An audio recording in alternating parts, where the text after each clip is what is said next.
the voice of many, not the agenda of a few. We will prevail. Thank you so much. Thank you.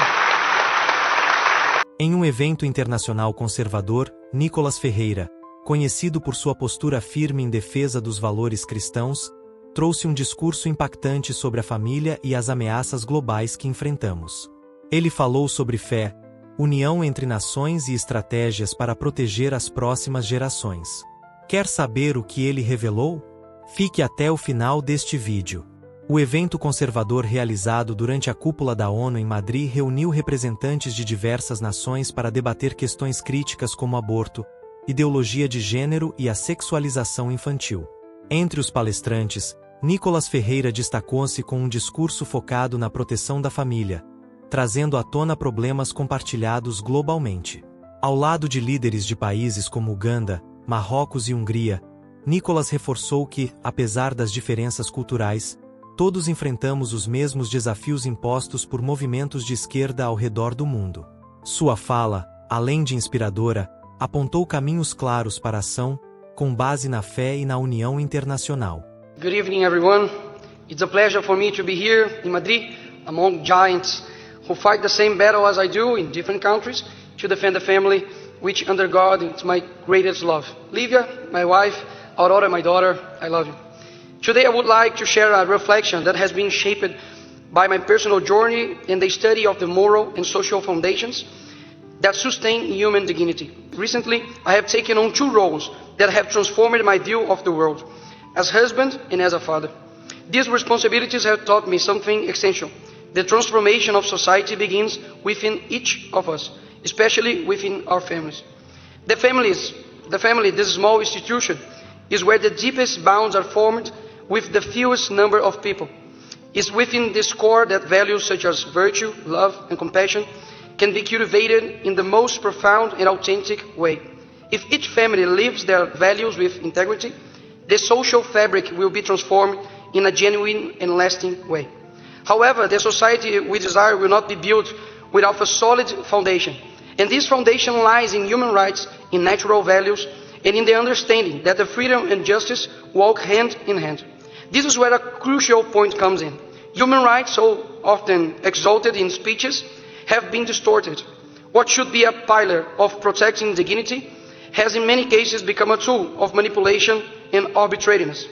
This happens because we have strayed from the roots of these rights, natural law which recognizes and respects the objective order of the human condition.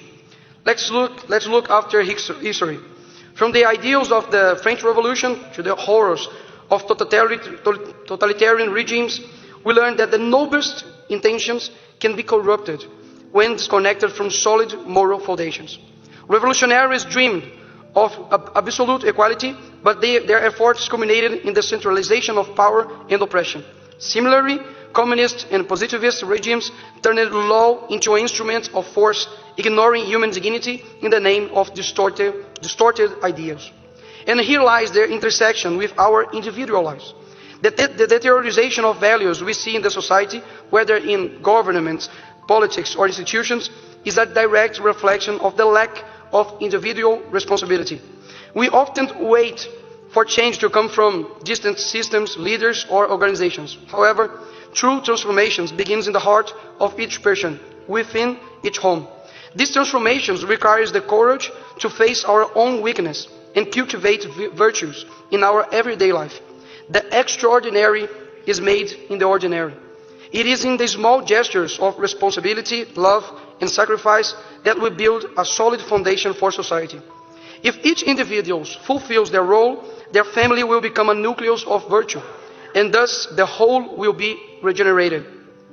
In politics, for example, we see how the detachment from morality produces mediocre leaders, incapable of dealing with real challenges. The same happens in education, where many seek only titles, forgetting their true excellence lies in serving others and cultivating wisdom. This cycle of mediocrity can only be broken when we understand that the true progress is not found in the pursuit of external recognition, but in the internal commitment to the common good. Therefore, the call to action is clear. We need to return to the foundations both individually and socially. We must strive to live according to natural law and the words of Jesus Christ, who teaches us to distinguish the just from the unjust, the honest from the vile. This means abandoning complacency, stopping the blame of external systems, and taking responsibility as children of God in the political arena. He is my greatest reference, and I affirm, if we look to him and not to ourselves, it is certain that we will find refuge from the pains of this world. Illegal prisons, judicial dictatorship, censorship, and persecution of opponents are the pains Brazil is feeling right now. And many are standing strong because they are fully convinced that we are just passing through this life. But we will pass with courage, perseverance, and faith. Because as a saying in my country goes, I'm a Brazilian, and I never give up. So, how are you going to defeat abortion? Not only by defending life, but creating life. How are we going to defeat feminism? By teaching our sons and daughters to be virtuous. How are we going to defeat gender ideology? With education at home. How are we going to defeat LGBT activism and entire woke agenda? Everything goes in one direction, family. That's why it's so important to return to our individual responsibility. Because we do not want to create families just to signal virtue and leave our children in the school for 6-8 hours a day in the hands of the state. No. We want to form families to, above all, lead our children to heaven.